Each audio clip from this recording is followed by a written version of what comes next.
menshi kuko numvaga nkunze igihugu. Ariko ibaze bishop warushumbye abantu ngo bamushyizemo amapingu ngo agiye muri gereza. Yego ko mana. Napoleon Bonaparte ngo yatinyukaga ibintu byose, ngo ariko umunsi yatinyutse gufunga papa. Tubyiga mu mateka, nibwo Abarusiya bamutsinze, nibwo urubura rwamukubise, ayo mateka arahari.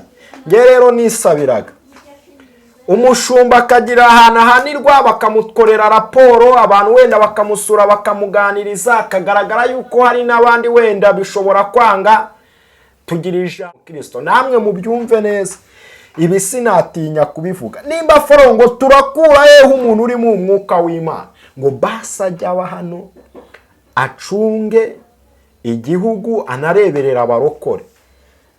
Ngewe njya nisabira cyane nkavuga ati Imana imaya kandi ko kumvikanisha ijwi ryanjye wenda rikagera kure. Nasaba urwego rushinzwe amadini n'amatorero bakareba umuntu uri mu mwuka w'Imana, Imana yatoranyije, apana kugendera ku bindi, bakaba bati uyu muntu arabyujuje na Yosefu. Ikibazo baroko ibyo nimukabyumve bantu munkurikira, nimukumva amagambo y'amanjwa nk'ayo ngayo, kuko na amagambo ibaza umuntu ngo banyoheje gukora ibyaha.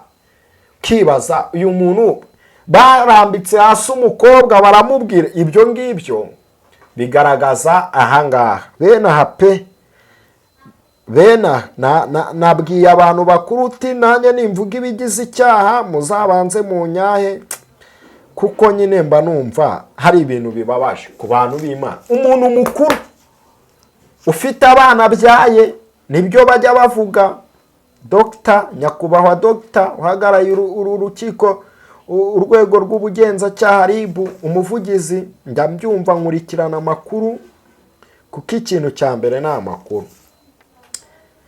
Rero akifata akavuga ngo ni nkuko abango Manuel ngo yanyoheje gukora ibyo. Ahangaha niho ibintu byose bihera abaroko. Nimba uje kwihana koko, njye ariko mba mbona hari n'akantu wa mugani ziba zinarimo. Ni ukuri pe, njye sinjya mbeshya. Hari abantu bagiye gushakisha amateka yanjye bavuga ati uriya muntu uvuga biriya ninde. Nitwa Imana ishimwe Emmanuel, nunshaka nzabikubwira, gusa ndashima Imana. Ndashima Imana pe, nitwa Imana ishimwe Emmanuel, kandi nyuzwe n'ubushuti bwo mu ijuru, nyuzwe n'amahoro Yesu atanga, kandi mbaye amaso, ndi umusirikare mu mwuka. Ibyo birahagije, ndi umusirikare pe. Ndaciriritse wa mugani wa Sawuli yavuze ngo ko ndi uwo mu Babenyamini.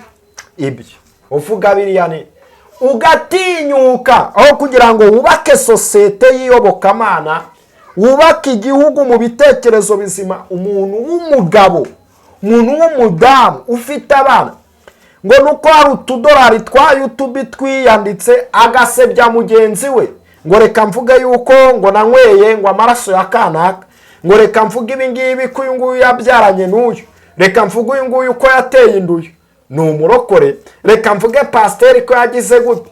Reka nkubwire, twe twagiye muri Roda, nta bintu ibyo tuvuga tubaho kuri iyo nkunga nyine, abazi Roda barayizi. Okay, aho rero gushakisha ngo umuntu uvuga ibinini, nimba utavuga neza mwe, ese ubundi ninde wakugirira icyizere? Ninde wakemera ko utari umugambanyi? Umuntu ugambanira mwene se n'igihugu yakigambanira. Niko bimeze, abantu bagiye gukanja inyanya n'ibiki. Noneho umuntu akaza hano uriterabwoba, nababwiye ngo umugabo w'iwacu muri za 2016 wimutse bamubeshye, none ubu ni rubebe yirirwa serera.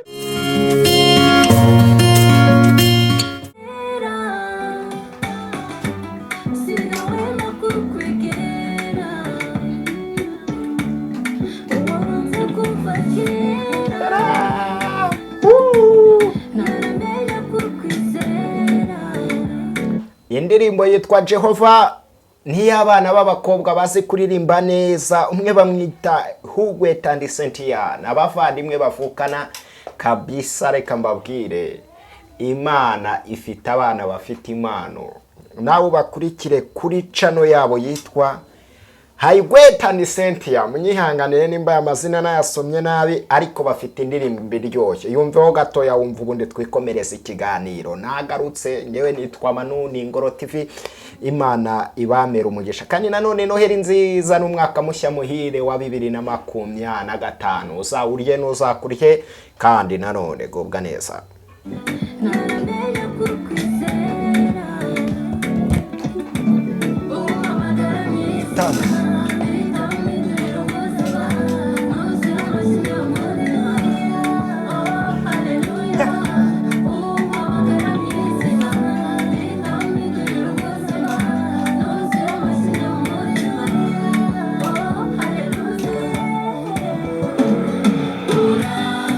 Ura, ura, ura, ura,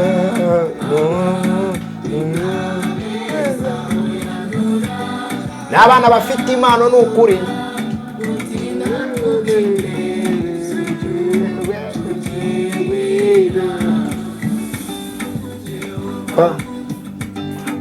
Adonai, Jehovah, Adonai, Jehovah, Adonai, yitwa Jehovah, J-E-H-O-V-A, Jehovah.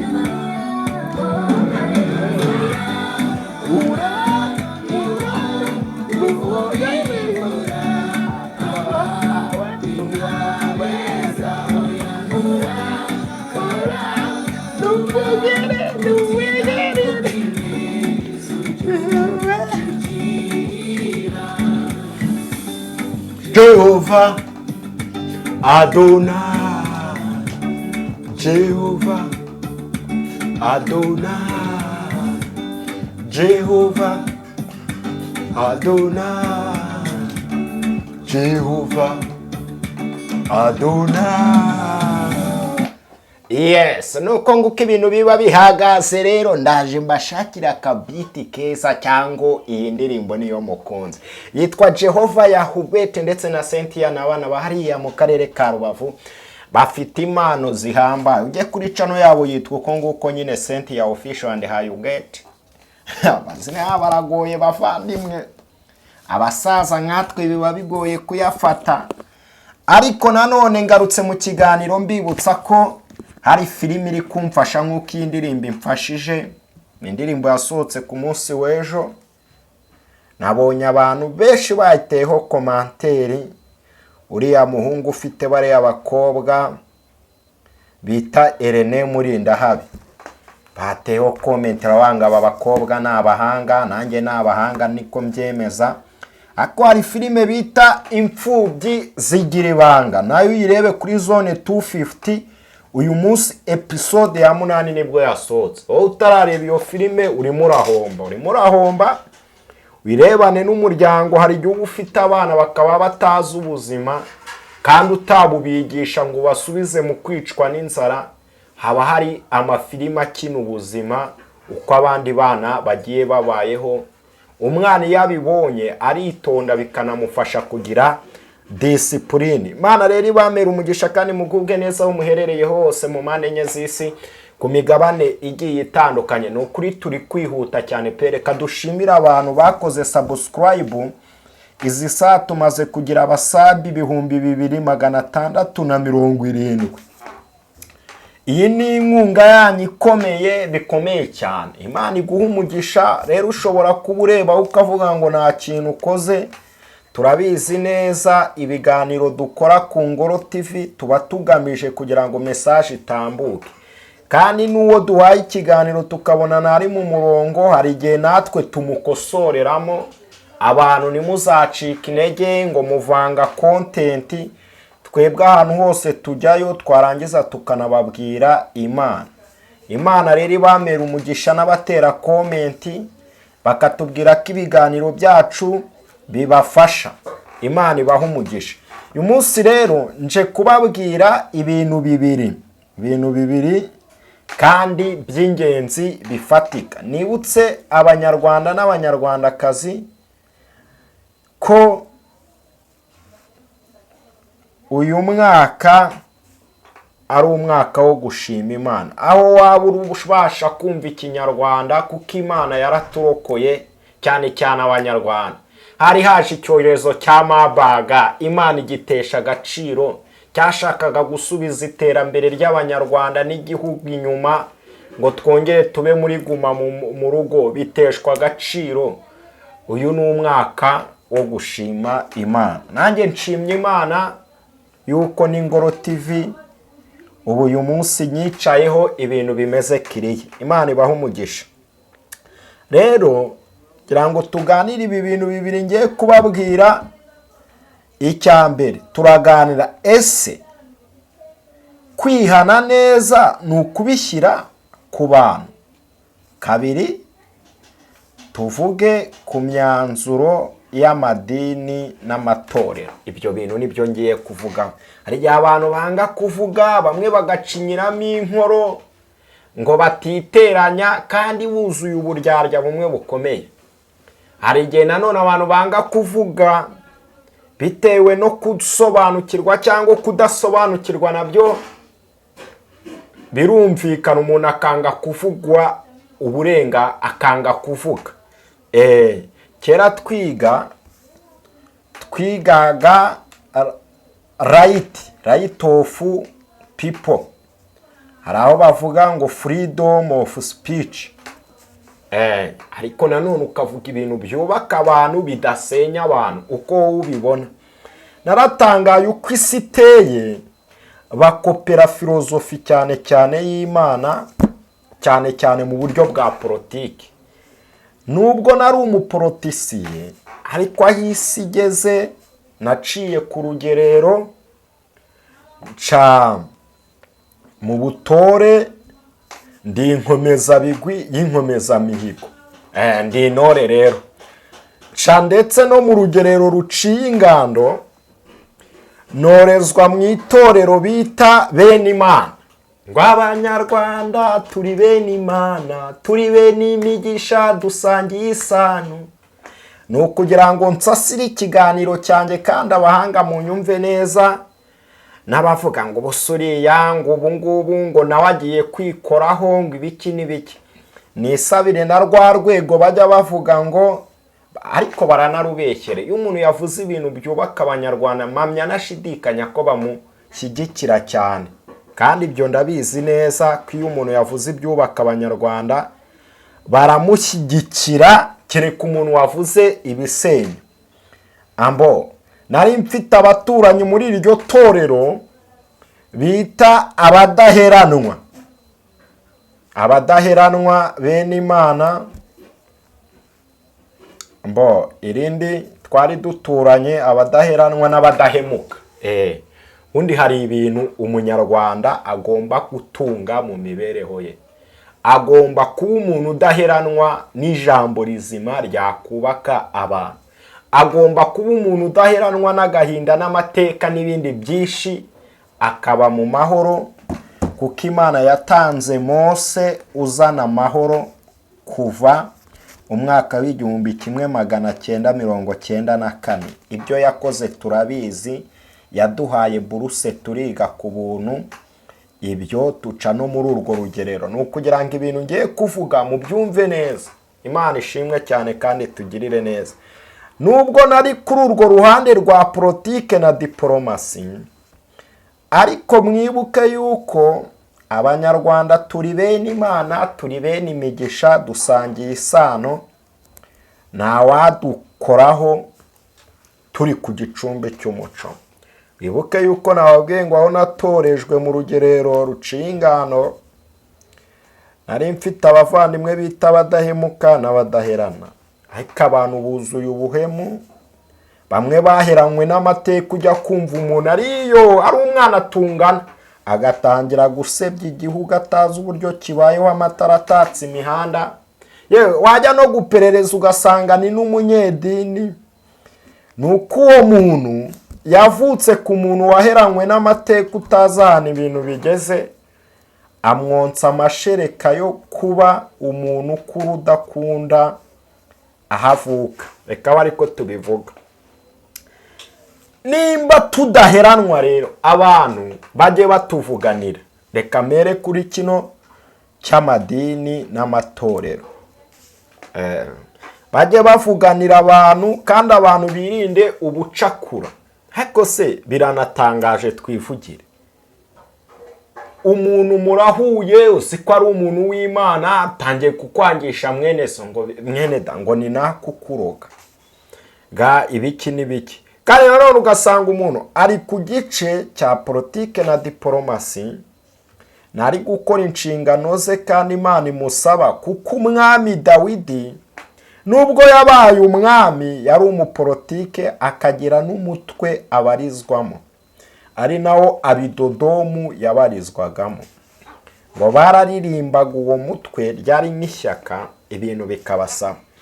Sinzi abantu nimba murimo muranyumva, na filozofi nize, ariko ikintu gitangaje nari ngiye gukomoza ni kimwe: kuba amadini n'amatorero harabuze umuntu uyavuganira.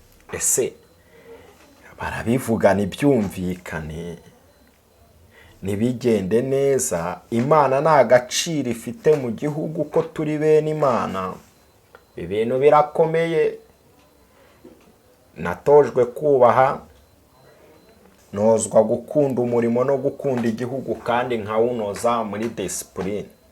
Njya nkibaza kandi nkanibaza, nkavuga ati se ibintu badutekerereza ni byiza, ariko nanone discipline yabo batekerereza ihagaze gute? Bundi kera mu gihugu ntihaburaga umuntu upresenta Imana. Ngo Farawo utaremeraga Imana ubwe atanabizi, bwa mbere yitabaje abapfumu n'abakonikoni ngo nibarotora inzozi ze. Mu kuzirotora ngo basanga ngo nta makuba n'ibigeragezo bizaba mu gihugu cya Egiputa ngo imyaka 7 y'uburumbuke nirangira. Farawo asanga mu gihugu cye hakenewe umuntu uri mu mwuka w'Imana. Hakenewe umuntu urimo iki? Umwuka w'Imana. Ariko abantu bari mu mwuka w'Imana baracitse ku buryo ingorane gushinga ministeri 5 million. Aha hantu umuntu uzabigerageza azaba kotana cyane kabisa, azaba kotana. Ubu bamwe bagiye gucika intege, bajye mu tubari bakomeze bagwe, n'ubundi wasanga baraguye babeshyere. Ugasanga umukristo yaraguye, yarangiza turaza kubivugaho kwihana neza. Ese ubishyira ku bantu? Nta muntu turi butunga agatoki. Kandi rwose nkunda gukosorwa ahantu ndi buvuge ibitumvikana, mubyandike muri komenti muzamugure, ariko muzamu umwanya wo kubasobanurira, mutanera ubwoba kandi nanone mutasa nkaho mubangamye. Nyine tuganire. Nababwiye ngo twaratojwe, twagiye ku rugerero rucingando, babandi bavuga bacinyiramo inkorongo, urabona ngo ntiwabivuga. Dufite igihugu cyiza kiyobowe neza kandi gifite abantu barimo Imana. Abarokore bamwe ngo ni igihano cy'Imana, hoya ngo baratwanga, hoya ibyo si byo. Imana itugirire neza cyane. Ibyo si byo, ibyo ngenda bizi neza ko atari byo. Ahubwo habuze umuntu yahagararana nawe. naratanga umuntu aba mu bintu atabyemera agatura mu gihugu atacyemera kibaza uyu muntu akaba umukristo atabyemera ko ari umukristo. Namwe mubyumve neza, ibi sinatinya kubivuga. Nimba forongo turakura umuntu uri mu mwuka w'Imana ngo basajya aba hano acunge igihugu anareberera abarokore, ngewe njya nisabira cyane nkavuga ati Imana impaye akanya ko kumvikanisha ijwi ryanjye wenda rikagera kure, nasaba urwego rushinzwe amadini n'amatorero bakareba umuntu uri mu mwuka w'Imana, Imana yatoranyije, apana kugendera ku bindi, bakaba bati uyu muntu arabyujuje na Yosefu yari yarize, kuko ni wamara imyaka 17 ahantu 13 ahantu utari kwiga, agiye muri gereza ariga, bakaba bati aha ni umuntu uri seriye tubona washobora igororero ry'abashumba, yaba umushumba ushumbye abandi mu gihugu, nawe akajya atanga raporo, bakamubaza raporo, bakanamubaza ibitagenda neza bitaba bigenda neza, ya sosiyete babayemo y'abakozi b'Imana wa pasitoro bagatora undi, cyangwa bakaba Imana yavuga ngo himitswe undi. Ariko ahantu tugeze biterwa n'uburyo abantu bizera, ako nyine ni igitekerezo cyanjye. Hanyuma wa muntu azatanga, kuko no mu gihe cy'ubwami bwa Dawidi bwarakomeye cyane, yagiraga abantu asaba raporo, ba Natani barabahanuzi, kandi bajyaga no mu ntambara. Ikibazo cy'abarokore rero n'ibi ngibi nubwo tubibasabira, ubu hari umuntu wazaga kritika ngo wa mwana we ngo urashaka kwikoraho, nukuri ntago nakikoraho, kandi nanone ukabona n'umuntu ni mukuru baramushima, ariko ntago biragera gute nihagira umuntu bisobanura neza, atarya indimi, atabeshya bati bizakorwa gutya. Nimba wa mugani ari abantu bari kwinjirira bashaka kutubuza umudendezo w'abana b'Imana, bakatubuza umudendezo mu gihugu cyacu, binjiriye muri ayo madini n'amatorero, umuntu utari serious udakunze igihugu, wenda bikaba ubugambanyi. Ibyo baba babibonye. Ubundi Imana mu bumana bwayo ishaka kugira ngo yigarurire abantu, yubakamo abantu ikintu cyo kuyitinya. ni Imana itinyitse mu bumana bwayo. Ni nako na politike, ni nako na diplomasi y'isi bimeze. Ku bantu badafite discipline bagomba kubaho batinya kandi bubahiriza inshingano. Ibyo ngibyo nibyo umuntu agomba kumenya. Ariko nanone nimba ubaho utinya ubahiriza inshingano, ntago baba baguteye ubwoba. Ibyo kuba utinya bitandukanye n'ubwoba. Umuntu utinya hari ibyo adatinyuka gukora, ariko hari ibyo atinyuka kuvuga bifitiye akamaro abandi.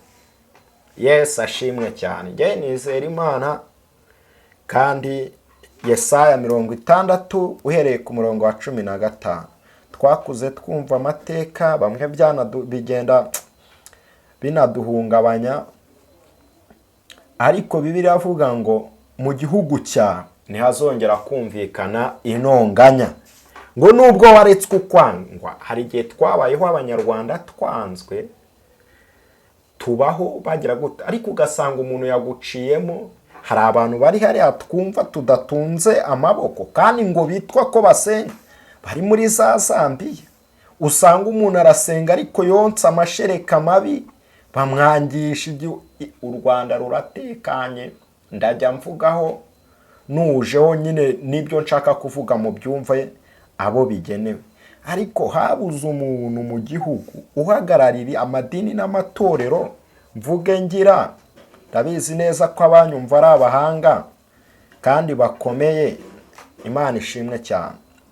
Habuze umuntu wahagarara ngo ahagararire Imana, wenda ajya atanga raporo bamubazira, nk'uko n'abandi tubona banze kubahiriza inshingano zabo, babakatinga bati wowe niwubahirije inshingano, aho kugira ngo aba bana bavuke bafite umuco mwiza, batavukana ikinyabupfura kibi cyo gusuzugura abapasiteri no gusuzugura Imana. None mwibaze namwe, hari ibintu rwose nko mpamvu mbivuga, ibaze bishop wavutse umwana we ngo papa nubwo ari bishop bigeze kumufunga. Ngewe uburyo mbyumva ku gitekerezo cyane, murabizi nta handi twagitangira, ni nk'uko ducecekesha abavuga ngo biriya bindi ngo bazaza. Ese ubundi bakora iki? Bakora iki kitakozwe? Ibyo bavuga ntago babizi, kandi ndagira ngo mbabwire dufite umugisha w'igihugu tukirinda abasenga. Inshuro nagerageje kujya mu gipolisi n'igisirikare ni nyinshi kuko numvaga nkunze igihugu. Ariko ibaze bishop warushumbye abantu ngo bamushyizemo amapingu ngo agiye muri gereza. Yego ko mana, Napoleon Bonaparte ngo yatinyukaga ibintu byose, ngo ariko umunsi yatinyutse gufunga papa. Tubyiga mu mateka, nibwo Abarusiya bamutsinze, nibwo urubura rwamukubise. Ayo mateka arahari. Nge rero nisabiraga umushumba akagira ahantu ahanirwa, bakamukorera raporo, abantu wenda bakamusura bakamuganiriza, akagaragara yuko hari n'abandi wenda bishobora kwanga, tugira ijambo abarokore tugenderaho. Umuntu nakosa umuteze mwene so, nugira gute bamucyahe, n'ibyanga nyine bamuce, bagira ukuntu babigenza.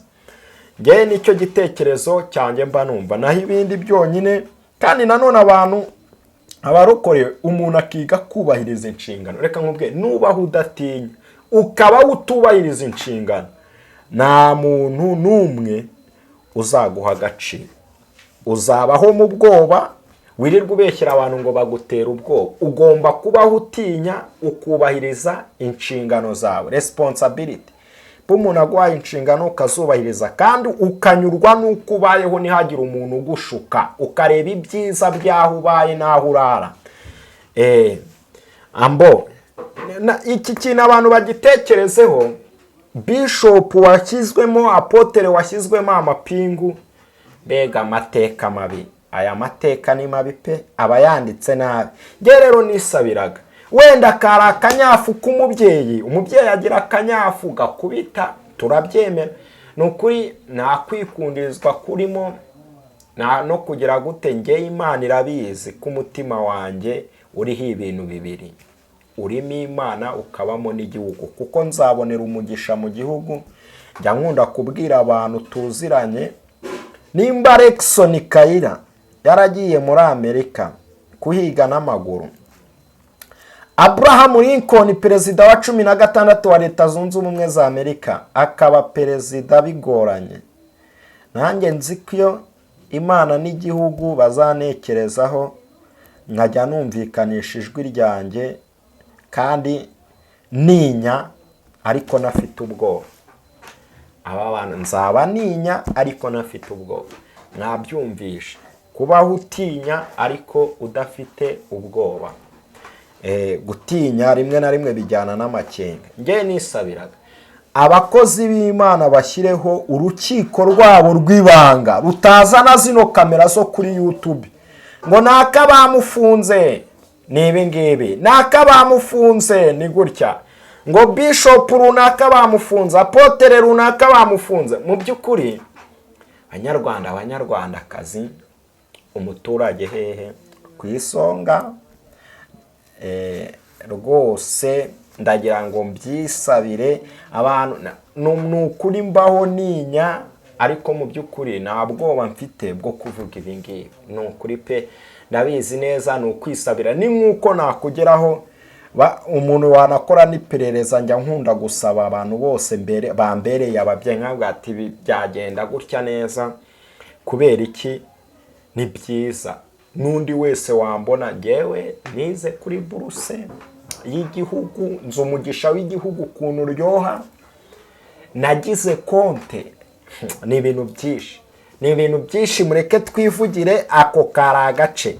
Rero imyanzuro yasohotse ku munsi w'ejo, kuko iki kiganiro ndakikodinga mpita nyisohora. icyo nababwira abantu muyisome, ivuga ku bafite amadiporome yo hanze uburyo bigenda, uburyo bakominika ambasade gutyo. Harimo ibintu byinshi, ziriya miliyoni 5, ibyo byo nta kintu cyinshi ndi bubivugeho kuko ni ibyo ngibyo umuntu atubaye, ni inshingano nyine, ni set of principle, ni amahame agenga abantu bagomba kuyubahiriza, kandi mukayubahiriza mutinya, munita kuri izo nshingano. Okay, nuko ngoko abantu babyubahirize. Nukuri nicyo nasabaga, wo mu muryango uciriritse ndi Mefibosheti, ariko njyangirirwa amahirwe yo kurira ku meza y'abami, kandi nzayagirirwa. Nicyo nisabiraga, kandi ndanashima abantu ko batwumva. Nta handi nacishijwe rwose. Iyo umuntu abayeho ari uwo wahahandi mbabwiye, ni ahangaha. Ni nk'uko bahacisha amakamera twese tukumva ngo Apotre bamufunze. Mu by'ukuri natwe biratwafekita. Ese ko uyu muntu namwigiragaho, ese bazanamazira bibona gute? Buri gihe iyo umuntu aguhagaze imbere uhita ubona nyine, uhita utekereza bamufunze, ugahita nyine mind, ugasanga nyine bya creating icyo bita mental retardation kuri ba bantu twareberaga kuri wa muntu.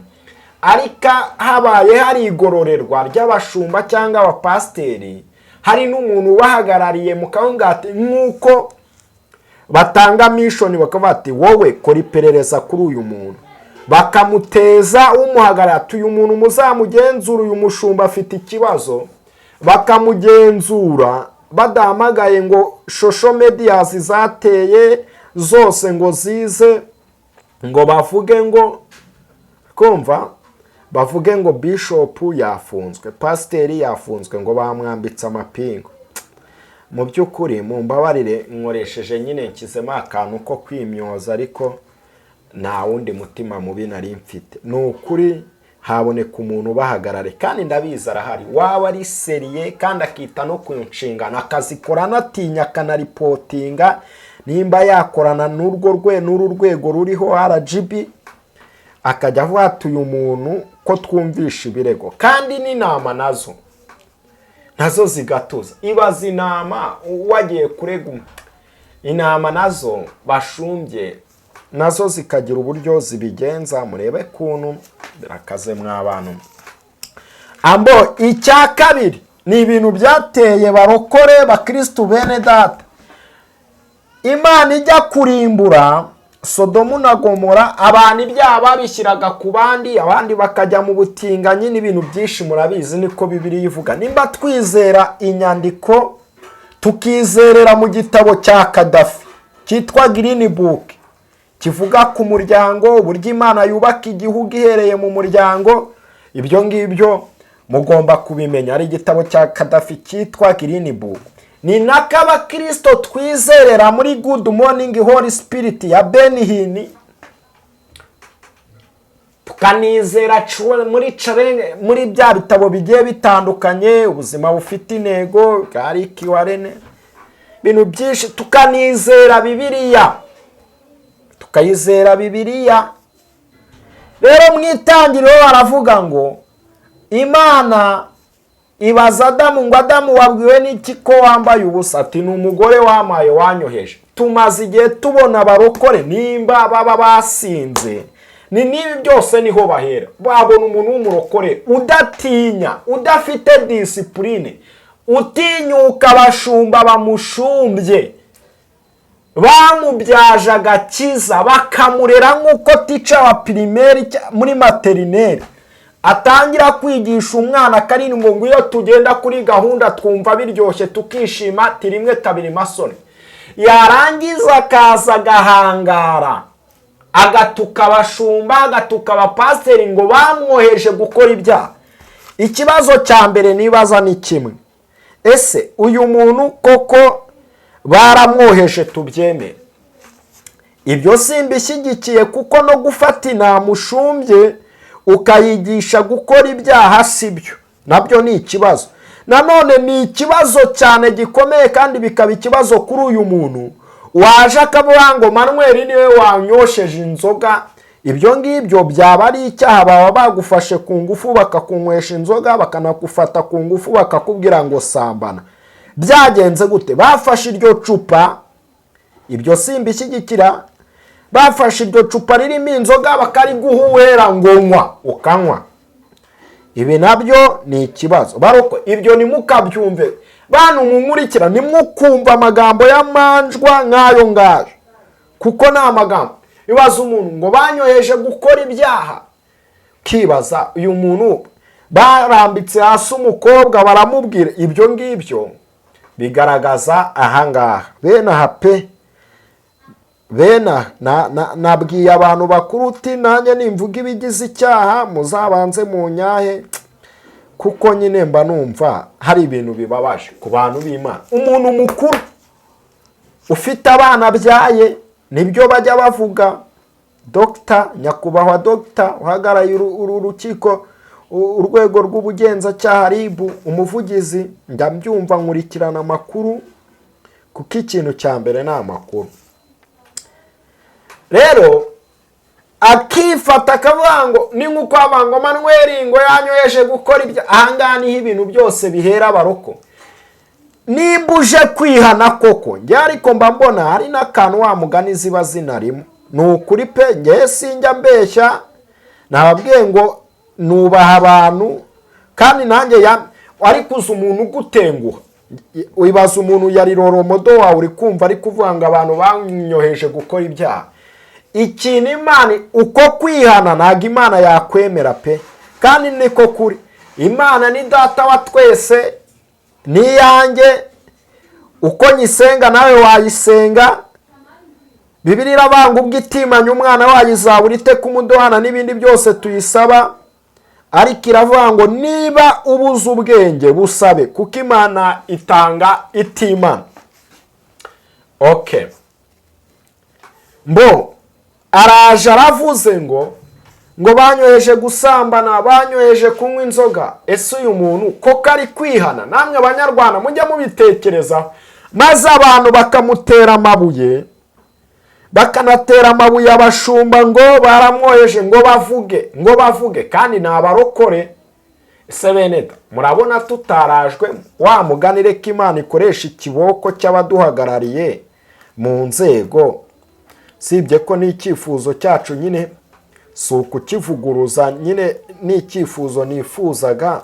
Tuzi ko turi ku isonga kandi turi kwibere, tubayeho twubahiriza inshingano kandi dutinya, ariko nidufite ubwoba bwa kimwe. Uwaza washaka kudukura mu mudendezo Imana yatwihereye ibicishije muri Mose, rwose pe njye ubivuga mu turere tugiye dutandukanye. Ni ukuri hagiye harimo dosiye yanjye, buriya wenda icyo Imana yari yamamagariye ni ukugira ngo nanjye nange amaboko yanjye cyangwa ijwi ryanjye kugira ngo ibintu bibe sawa. Okay, nuko uyu muntu aba yihannye. Uramenye nawe utazaza ngo uvuge ngo Pastor Manuel ngo niwe wanyoheje gukora icyaha. Reka nkubwire nanjye ariko se uyu muntu yagufasha aragutegeka ngo fata ibi, fata umuhoro wica uyu muntu, arakubwira ngo kubita. Wowe gwino usaba imbabazi ubwawe. Uyu muntu turi kwivugira ku rwego rw'iyobokamana, wowe ufite uburenganzira bwawe bwo kuvuga ati ibi simbikora, nakemera nkanabisira, ariko ibi sinabikora. Mu gihe uhagaze mugira ngo banywesheje inzoga, hari umuntu wafashe inzoga akayigushyiramo ahangaha, tuvugisha ngo yatumye nsambana n'ibiki. Ibyo ntabwo ari byo, ni ukubikosora. Kandi barokore ibi ntimukabyumve kugira ngo abana bacu batazabikuriramo. Iga gufata umwanzuro. Yosefu yafashe umwanzuro asiga ikizibiti, ariko Uwiteka Imana yaramurengeye amugira prime minister mu gihugu. Wivuga ngo ibyo bindi wenda muvugana ngo suza umuntu nazababarira, nta kibazo, ariko Imana igukeneye ngo wihane ubwawe. Hari abagabo babiri byananiye tuzi muri Bibiliya, n'abandi byagiye bibananira benshi wenda batanditswe. Uwa mbere ni Adamu, yaravuze ngo umugore wamaye. Ese umuntu uvuze ngo abashumba nibo banyoshya gukora ibyo, nta discipline irimo. Ni umuco mubi wo gutinyuka Imana n'abo yahamagaye. Dawidi yaravuze ngo sinakigera ngera icyuma ku muntu Imana yimikishije amavuta. Ukanasebya ngo uzabavuga, ntuzabavuge, ahubwo nimba inama nakugira ubaye ufite ikibazo nk'iki, wasanga abantu bizi icyo bita guidance and counseling, bakagukansaringa ukababwira ikibazo ufite na depression ufite, kuko niyo umuntu mbona ari kubivuga nk'ibyo mbona n'ubundi bavuga ngo bamunywesheje inzoga, nkabona ahubwo ari kubivugishwa nazo, kuko ntago waba uri muzima ngo uvuge biriya bintu. Ibyo ntago ari byo. Ako kararangiye. Hagiyeho rero agakeregeshwa tugasoza iyi video kuyirecording. Bene data bavandimwe, ni gute naratangaye uzuko mu gice cy'abanyonzi harimo igice bita abadahambana. Ni abantu niko bababatizaga, muri ihangana niko bababatizaga, ni naryo zina bagize batwaraga amata abesha, ariko babita bacunda. Mu gice cy'ahantu boroye amashyo babita bacunda. Abo nibo bantu badatabarana bitewe n'impamvu yuko gutabaye amata yayageza ku isoko yapfuye, maze uwamuhaye akazi akamubwira ati ntago wubahirije icyo nakubwiye, ntago wagendeye kuri straight line. Ariko abanyonzi bavugana neza, baratabarana, baravunjirana, abamotari nuko. Ariko abarokore naratangaye, nimureba nibwo n'ubwa mbere nanze ijwi ryanjye n'igitekerezo cyanjye, niberaga mu biganiro by'Imana nkanirikodingira voice bita igitondo cy'umugisha, nkabibwira abantu kuri channel yitwa The Blessed TV 7, mvuga ijambo ry'Imana, nshima Imana kwiduhaye igihugu cyiza kandi komeza kuturinda, abantu bakumva twumva amateka byari bikomeye, Rwanda warakubititse kandi nibizongera ukundi. Ariko nimba umunyamakuru atavuga nabi mugenzi we, naho narumvishe ngo byatangiye kuza, batangiye gusubiranamo, ariko nta hantu byabaye. Pasiteri akaba avuga nabi pasiteri mugenzi we, uwo si umuco, si n'indangagaciro, naho bihera baducishamo ijisho bakabata aba bantu nta buseriye bafite. Reka tubere ku buryo babaseriye, bakabubakamo ya spirit nababwiye. Reka tubageremo, n'uwabageramo yamucamo. Kandi ikindi nanone mu by'ukuri mfite udukeragishwa tubireka mbanze kamwe. Akaka nimba uvuga nabi pasiteri, ukavuga nabi umuturanyi wawe, ukavuga nabi umuntu musengana, abantu bakavugana, nimureba buriya hari abantu bagiye gushakisha amateka yanjye bati uriya muntu uvuga biriya ninde. Nitwa Imana ishimwe Emmanuel, nunshaka nzabikubwira, gusa ndashima Imana pe. Nitwa Imana ishimwe Emmanuel, kandi nyuzwe n'ubushuti bwo mu ijuru, nyuzwe n'amahoro Yesu atanga, kandi mbaye amaso, ndi umusirikare mu mwuka. Ibyo birahagije, ndi umusirikare pe. Ndaciriritse, wa mugani wa Sawuli yavuze ngo ko ndi uwo mu Babenyamini. Ibyo uvuga biriya ni ugatinyuka, aho kugira ngo wubake sosiyete y'iyobokamana, wubake igihugu mu bitekerezo bizima. Umuntu w'umugabo, umuntu w'umudamu ufite abana, ngo nuko hari $2 twa YouTube twiyanditse, agasebya mugenzi we, ngo reka mvuge yuko ngo nanyweye ngo amaraso ya kanaka, ngo reka mvuge ibi ngibi ko uyu nguyu yabyaranye n'uyu, reka mvuge uyu nguyu uko yateye induyo, ni umurokore, reka mvuge pasiteri ko yagize gute. Reka nkubwire, twe twagiye muri Roda, nta bintu ibyo tuvuga tubaho kuri iyo nkunga nyine, abazi Roda barayizi. Okay, aho rero gushakisha ngo umuntu uvuga ibinini, nimba utavuga neza mwe, ese ubundi ninde wakugirira icyizere? Ninde wakemera ko utari umugambanyi? Umuntu ugambanira mwene se n'igihugu yakigambanira. Niko bimeze, abantu bagiye gukanja inyanya n'ibiki. Noneho umuntu akaza ahanura iterabwoba. Nababwiye ngo umugabo w'iwacu muri za 2016 wimutse bamubeshye, none ubu ni Rubebe yirirwa azerera. Nubwo nari mutoya narabimubwiye nawe bwati rwose ibyo sibyo. Ikindi kuba umuntu yavuze si uko ashoboye. Naho ngarukiye. Imana ibahe umugisha. Shalom shalom. Ngewe nitwa Manu, iyi ni Ingoro TV kandi ndabakunda. Nizere yuko iki kiganiro hari abantu cyubatse, n'ibitekerezo byacu natwe twatangaga. Ibyo nkubwiye kimwe cyonyine, nuba utinya wubahiriza inshingano, ibintu byose bizagenda neza. Shalom shalom.